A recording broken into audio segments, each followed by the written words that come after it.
முறுக்கு மீசெல்லாம் ஒண்ணுக்கும் உதவாது இல்லையா. நம்ம முறுக்கு மீசையை வச்சு மிரட்டி நம்ம பிள்ளைய வளர்த்தலாம்னு நினைக்காங்க. அவனுக்கு ஒரு நாள் முறுக்கு மீசை முளைக்கும். கண்டிச்சு நடத்தினா அவன் நம்மளை பார்த்து நடுங்குறான். ஆமா, இப்படியே நம்மள அவனை நடுங்கி நம்ம என்ன பண்ணிடலாம், அறிவிப்பு எம்ஜிஆர் மாதிரி அவனை மாத்திடலாம், அப்படி நல்ல பிள்ளையா மாத்திடலாம் முடியாது. அவனுக்கு ஒரு நல்ல மீசை துளிர்க்கும். அன்னைக்கு நீங்க அடிமைப்பெண் எம்ஜிஆர மாறிடுவீங்க. கட்டுரை ஜனங்க நல்லா கவனிங்க. பிள்ளைகளை வளர்ப்பது ரொம்ப முக்கியமான ஒரு காரியம் இந்த கடைசி நாட்கள்ல. ஆமா, எவனையும் விழுங்கலாமோ என்று கட்சிக்கிற சிங்கத்தை போல பிசாசானவன் வகை தேடி திரிந்து கொண்டிருக்கிறான் இந்த நாட்கள்ல. அடுத்த ஜெனரேஷன், அடுத்த தலைமுறையை நாம் சரியானபடி வளர்ப்பது சபைக்கு, தேவ பிள்ளைகளுக்கு மிக முக்கியமான ஒரு காரியமா இருக்கிறது. அதனாலதான் வேதம் சொல்லுகிறது, நீதிமொழிகள் 22:6 சொல்லுது பாருங்க, பிள்ளையானவனை நடத்த வேண்டிய வழியில நடத்து. அப்ப முதிர் வயதிலும் அதை என்ன இருப்பான், விடாது இருப்பான். நல்லா கவனிங்க, பிள்ளைகளை வளர்ப்பது என்பது ஒரு கலை மாற்றம் அல்ல, அது தேவனுடைய கிருபை. வேத வசனம் அடுத்த தலைமுறையை குறித்து நாம் மிகவும் பொறுப்புள்ளவர்களாக இருக்க வேண்டும் என்று விரும்புகிறது. அப்ப இந்த வசனம் சொல்றது, உன் பிள்ளையானவரை நடத்த வேண்டிய வழியில நீ நடத்து. பிள்ளைகளை வளர்க்க வேண்டிய பொறுப்பு பிள்ளைகளை பெற்றோர்களிடத்திலே கர்த்தர் கொடுத்திருக்கிறார். நாம் எப்படி வேத வசனத்தின்படி நாம் நடக்கிறோமோ அதே போல நம்முடைய பிள்ளைகள் நடக்க வைக்க வேண்டியது, அவர்களுக்கு கற்றுக் கொடுக்க வேண்டியது தகப்பன் தாயினுடைய கடமையா இருக்கிறது. அதான் வசனம் சொல்லுது, பிள்ளையானவனை நடத்த வேண்டிய வழியில நடத்து. அந்த இளம் வயதிலே, அந்த சிறு வயதிலே அவங்களை நம்ம சரியா நடத்தினா தான் முதிர் வயதுல அவங்க அதை விடாது இருப்பாங்க.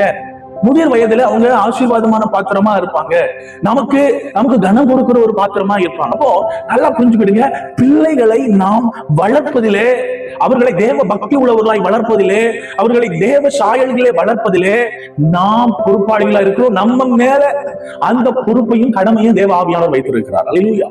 என்னுடைய வாத்தியார் சொல்லுவாரு, உன் நண்பனை யாருன்னு சொல்லு, உன்னை யாருன்னு சொல்றேன்.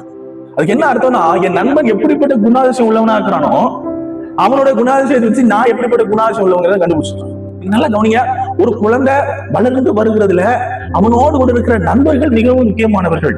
ஒரு குறிப்பிட்ட வயசுக்கு மேல அதிகமான நேரம் எங்க செலவழிக்கிறான் அப்படின்னு பாத்தீங்கன்னா ஸ்கூல்ல தான் அதிகமான நேரத்தை செலவழிக்கிறாங்க. ஸ்கூல் முடிஞ்சு வந்த உடனே டியூஷன் முடிஞ்சு வந்த உடனே சாப்பாடு முடிஞ்சு தூங்குறான். மறுநாள் காலையில் எந்திக்கிறான், உடனே அவனுக்கு என்ன பண்றான், ஸ்கூலுக்கு தான் ப்ரிப்பேர் பண்றான் அவனை இல்லையா. அந்த பிள்ளைங்க ஸ்கூலுக்கு ப்ரிப்பேர் பண்றான், அனுப்பி விட்டு பாய் சொல்லிடுறோம், திரும்ப இதே தான் ரொட்டேஷன் நடக்குது. இப்ப நல்லா கவனிங்க, அவன் 8 மணி நேரம் 9 மணி நேரம் வீட்டுல தூங்குறான். அந்த தூங்குற நேரம் அவன் வீட்டுல நீங்க அவனோட இருக்கிற நேரம் கிடையாது. நிறைய நேரம் என்ன பண்றான், வீட்டுல தூங்குறான். ஆனா நீ நல்லா கவனிங்க, அதிகமான நேரம் அவன் கற்றுக்கொள்ளுகிற ஒரு இடம் எதுனா ஸ்கூல். அப்ப நல்லா கவனிங்க, பெற்றோர்களை விட அவன் அதிகமான நேரம் நண்பர்களோடு செலவழிக்கிறான். இதை சபை நன்கு அறிந்து கொள்ள வேண்டும். அப்ப நல்லா கவனிங்க, ஒரு நபருடைய ஆழ்தத்துவம் வளர்கிற இடம், ஒரு நபர் அதிகமாய் கற்றுக்கொள்ளுகிற ஒரு இடம் எது அப்படின்னா ஸ்கூல்ஸா இருக்குது. ஒரு விஷயத்தை நாம் புரிந்து கொள்ள வேண்டும், ஒரு குழந்தையினுடைய ஆழ்தத்துவத்தை நாம் தொட வேண்டுமானால், ஒரு குழந்தைக்கு ஒரு காரியத்தை அவர்களுக்குள்ளே கொண்டு போக வேண்டுமானால், நீங்க நல்லா கவனிங்க, நீங்க ஒரு குழந்தைய நீங்க ஆரோக்கியமான உணவு அந்த குழந்தைக்கு கொடுக்கணும்னா நீங்க என்னதான் சாப்பாடை நீங்க ப்ரிப்பேர் பண்ணி அதை நீங்க என்ன பண்ணணும், அவங்களுக்கு ஊட்டுனாலும் அவங்க அதை வாயை திறந்து அதை முழுங்கினாதான் அவங்களுக்கு இருக்கும். அதே போல நல்லா கவனிங்க, ஆதிக்குரிய காரியங்களும் சரி நல்லொழுக்கங்களும் சரி நீங்க அவங்களுக்குள்ள இம்பாக்ட் பண்ணணும். இல்லைன்னா நீங்க என்னதான் உபதேசம் பண்ணாலும் இந்த காலையில வாங்கி அந்த காலையில என்ன பண்றான், விட்டுருவான். அது இந்த காலத்துல இந்த காலையில வாங்கி இந்த காலையில என்ன பண்றாங்க, விடுகிற ஒரு காலம் இருக்கு. அதனால அவங்களுக்குள்ள நீங்க கொண்டு போக வேண்டுமானா நல்லா புரிஞ்சுக்கிடுங்க, நீங்க அவர்களோடு கூட ஒரு நல்ல நண்பர்களா இருந்தா ஒழிய அவன் தன் இருதயத்தை உங்களுக்கு என்ன பண்ண மாட்டான், ஓபன் பண்ணவே மாட்டான். நீங்க நல்லா கவனிங்க, ஒரு நபர், ஒரு மாணவனோ இல்ல ஒரு பிள்ளையோ அதிகமா மனம் திறக்க ஒரு இடம் எது தெரியுமானா ஸ்கூல் தான். நண்பர்கள் தான் மனதை திறப்பான். அவன் நண்பனுக்கு தான் தெரியும் எப்படிப்பட்ட, அம்மா அப்பா கூட தெரியாது இல்ல, அவன் நண்பனை கேட்டாதான் சொல்லுவாங்க அவன் எப்படிப்பட்ட ஆளு இல்லையா. ஒரு பெண் பிள்ளையா இருந்தாலும் ஆண் பிள்ளையா இருந்தாலும் பெற்றவங்களுக்கு தெரியாது. பெற்றவங்க முன்னால ஒரு பயத்தின் அடிப்படையில என்ன பண்ணுவாங்க, எல்லாத்தையும் மூடி மறைச்சுவாங்க. ஆனா இந்த பிள்ளையை குறிச்சு ஓப்பனா தெரிஞ்ச ஒரு ஆள் யார் அப்படின்னா அவன் கூட இருக்கிற சக மாணவன் தான் இல்லையா. ஓப்பனா ஷேர் பண்றதும் சரி, ஓப்பனா இருக்கிறதும் சரி. அதே போல இவங்க ஈஸியா ஒரு காரியத்தை கற்றுக்கொள்வது யார் மூலம் கற்றுக்கொள்வாங்க தெரியுமா, நண்பன் மூலதான். நண்பன் கேலி பண்றவனா இருந்தானா இவன் அதை கத்துக்குவான் அப்படியே. நண்பன் தீய பழக்கம் உள்ளவனா அப்படியே கத்துவான். நண்பன் தீய வார்த்தைகளை பேசுறவனா அது அப்படியே கத்துக்குவான். அவன் நண்பன் இறக்கம் உள்ளவனா இருந்தா இவனும் அதே குணத்தை கத்துக்குவான். நல்லா புரிஞ்சுக்கோங்க, அவனுடைய இந்த சிறு வயது இருதயம் எல்லாமே பாத்தீங்கன்னா டவுன்லோட் பண்ணிக்கொண்டே, ஏன்னா ஃபுல் எம்டியா இருக்கும் இல்லையா. அவன் நிறைய காரியத்தை அப்சர்வ் பண்ணுகிற ஒரு வயசு எதுனா சின்ன வயசு.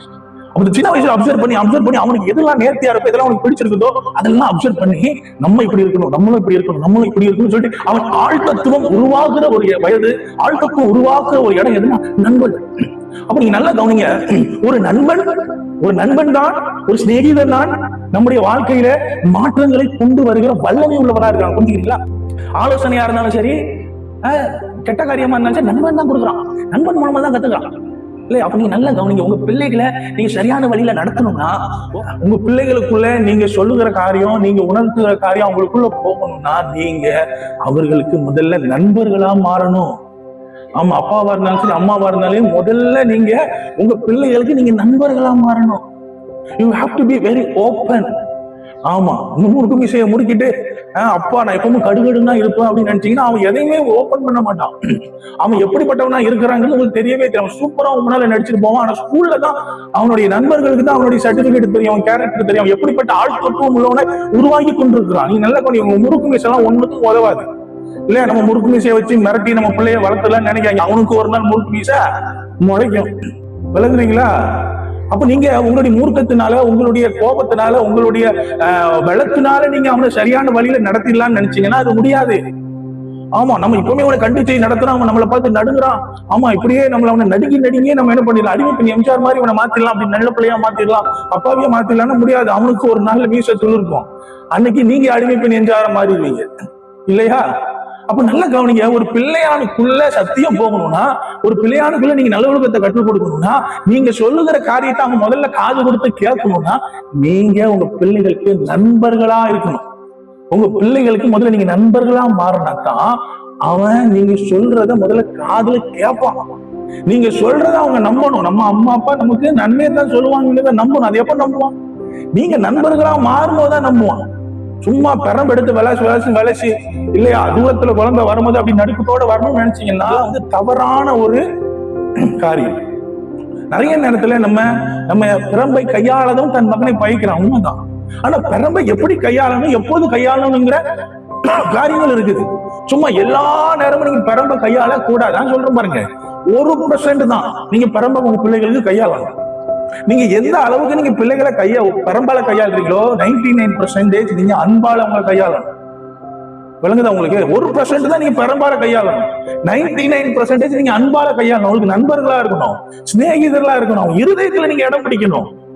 ஆமா, my daddy is my close ஃப்ரெண்ட்னு சொல்லணும். நீங்க இங்க அந்த நண்பத்துவத்துல நீங்க இல்லாதனால, நீங்க நண்பனா இல்லாதனால அவனோட இருதயம் வெளியே நண்பர்கள் என்ன பண்ணுது, அடாப்ட் பண்ணிக்கிறது இல்லையா? அவன் வீட்டுக்கு வரவங்க அப்படியே எல்லாத்தையும் ஆஃப் பண்ணிட்டு வந்துடுறான், சுவிட்ச் ஆஃப் பண்ணிட்டு வந்துடுறான். வீட்டுக்குள்ள அப்படி நல்ல புள்ள மாதிரி இருக்கான் இல்லையா? வீட்டை விட்டு வெளியே போகும்போது ஆன் பண்றான், அவனுடைய ஆழ்த்துவத்தை அப்பதான் ஆன் பண்றான். அப்ப நல்லா கவனி, அவன் நீங்க கண்டுபிடிக்கவே முடியாது. ஒரு குறிப்பிட்ட வயசுக்கு பிறகுதான் இவனா அப்படின்னு நம்ம பிள்ளைய கண்டுபிடிக்க முடியும். அப்ப நீங்க நல்லா கவனிங்க, நீங்க உங்க பிள்ளைகளை நண்பர்களா நடத்துங்க, நண்பர்களா அவங்களை கையாளுங்க. அப்பதான் நீங்க அவங்க வாழ்க்கையில இம்பாக்ட் பண்ண முடியும். அன்பை காட்டுங்க, அவங்க தோல் மேல கை போட்டு நடங்க, அவங்க கூட பிளே பண்ணுங்க. நிறைய பெற்றோர்கள் உங்க பிள்ளைகளோடு கூட நேரத்தை செலவழிக்கிறதே இல்லை, அதான் பிளண்டர் மிஸ்டேக். உங்க பிள்ளைகளோடு கூட விளையாடுங்க. அவங்களுக்கு விளையாட்டு பிடிக்கும், அந்த விளையாட்டின் மூலமா தான் அவங்களோட நண்பராக முடியும். நீங்க குழந்தைகளாய் மாறினா தான் குழந்தைகளோடு பேச முடியும் இல்லையா? நான் ஒரு எருமட்ட பேசணும்னு நினைச்சா முடியுமா? அது பாஷை எனக்கு தெரியுமா? அதனாலதான் தேவன் தன் பிள்ளைகள் மனுஷர்களா இருக்கு, அவரும் மனுஷ கோலமாய் மாறினார். அப்ப நீங்க உங்க பிள்ளைகளை சரியான வழியில நடத்தணும் அப்படின்னா நீங்க உங்க பிள்ளைகளா முதல்ல மாறணும். அவங்க லெவல்ல போய் நீங்க யோசிக்கணும், அவங்க லெவல்ல போய் அவங்களோட நடக்கணும், அவங்க லெவல்ல போய் நீங்க உங்களுக்கு அன்பை வெளிப்படுத்தணும், அவங்களோட அமரணும், அவங்களோட சிரிக்கணும், அவங்களோடு கூட இருக்கணும். எல்லா நேரமும் குற்றங்களை கண்டுபிடிச்சு கொள்ள இருக்கக்கூடாது. குழந்தை பருவத்திலும் குழந்தையா தான் இருப்பான். நீங்க குழந்தை பருவத்துல போயிட்டு அவன் முதிர்ச்சியான பருவத்தை நீங்க எதிர்பார்த்தீங்கன்னா எப்படி? குழந்தை பருவம் அது குழந்தை பருவத்தை அனுபவிக்க வேண்டிய வயசு. குழந்தை பருவத்துல அவன் குழந்தை தன்மை தான் இருப்பான். அந்த குழந்தை தன்மையை நீங்க ஏற்றுக்கொண்டு சும்மா எல்லாத்துக்கும் நடிக்க கூடாது இல்ல, எல்லாத்துக்கும் போயிட்டு அவனை அந்த மிலிட்டரியில வைக்கிற மாதிரி வச்சிடக்கூடாது. அப்புறம் அவன் ஒரு வயசு வரும்போது கண்ணோட வரும். ஏன்னா நீங்க தான் அவனை கண்டுபிடிக்கும். மிலிட்டரியில வளர்க்குற மாதிரி தானே வளர்த்தீங்க. அதனால அவன் ஒரு குறிப்பிட்ட வயசுல வீட்டுக்கு வரும்போது என்ன வரான், கண்ணோட தலையில கை வைக்க. அப்பா arrest, you are and arrest. அப்பதான் தெரியுது அப்பா ஐயோ நம்ம பிள்ளைய ஒரு ஆர்மி ஆபீசரா வளர்த்துட்டு பிள்ளையாண்டு பிள்ளை மாதிரி பழங்க, குழந்தை மாதிரி அவங்க கூட விளையாடுங்க. அவங்க கூட நீங்க என்ன பண்ணுங்க, பீச்சுக்கு போங்க. அவங்களோட அந்த வயசு அவங்களோட கூட கலந்து அவங்களுக்கு நீங்க நல்ல ஆலோசனை கொடுங்க இல்லையா? முதல்ல ஃப்ரெண்ட் ஆகுங்க. நீங்க அவங்களோட ஃப்ரெண்ட் ஆகாம நீங்க என்ன சொன்னாலும் ஏற்றுக்கொள்ள மாட்டாங்க. புரிஞ்சுங்களா? அப்ப நல்லா நீங்க பிள்ளையானவை நீங்க நடத்த வேண்டிய வழியில நடத்தணும்னா நீங்க அவன் லெவலுக்கு இறங்கணும். அவன் லெவலுக்கு போனா தான் நீங்க அவனுக்கு ஆலோசனை முடியும். அவன் லெவலுக்கு நீங்க போனா தான் உங்க ஆலோசனை அவன் கேட்பான். இன்னொன்னு விஷயம் புரியும், அவன் லெவலுக்கு நீங்க போனா தான் அவனுக்கு ஏற்ற ஆலோசனையும் நீங்க சொல்ல முடியும் இல்லையா? 1ஆம் கிளாஸ் படிக்கிற பையனுக்கு 12ஆம் கிளாஸ் பையனுக்கு இருக்கிற நல்லொழுக்கத்தை செய்யுன்னு சொன்னா எப்படி? அந்த ஒரு வயசுல அவன் எப்படி அவனை நல்லொழுக்கத்துல நடத்த முடியும்? எப்படி அவனை ஜெபம் பண்ண வைக்க முடியும் இல்லையா? 1ஆம் கிளாஸ்ல அவனுக்கு சாப்பாடு தர மாட்டான், 10 வசனம் தான் படிக்கணும்னா எப்படி? 1ஆம் கிளாஸ்ல அவன் எத்தனை வசனங்களை படிக்கணும்? 2 வசனத்தை படிக்கணுமா? அதை மட்டும் சொல்லிக் கொடுங்க. இல்ல நீங்க ஆவியில நிரம்புற மாதிரி அவனும் 1ஆம் கிளாஸ்லயே நிரம்பணும்னா அவன் அதனாலதான் அவன் 12ஆம் கிளாஸ் வரும்போது அவன் என்ன பண்ணிடலாம்? நம்மள ஆவியில நிரப்பிடலாம். புரிஞ்சுச்சா? பிள்ளையாண்டவை நடத்த வேண்டிய வழியில நடத்தணும். அவங்கள புரிஞ்சு அவங்கள போல மாறி அவங்கள போல மென்மையா குழந்தைத்தனமா நீங்க என்ன பண்ணணும்? அவங்களோடு இருந்து அவங்களுக்கு ஆலோசனை சொல்லி நீங்க நடத்தணும். உங்க பிள்ளைக்கு தூக்கத்துல எழுப்பி கேட்டா கூட உன்னோட பெஸ்ட் ஃப்ரெண்ட் யாரு கேட்டா என்னுடைய மம்மி என்னுடைய டேடி நான் சொல்லணும். அப்படி சொல்ல வச்சுட்டீங்கன்னு வைங்களேன், 100% சர்டிபிகேட் கொடுக்குறேன். நீங்க நினைச்சதை காட்டுறோம் பல மடங்கு அவன் கற்றலுக்கு வலிமையாட்டு பயன்படுத்தப்படும்.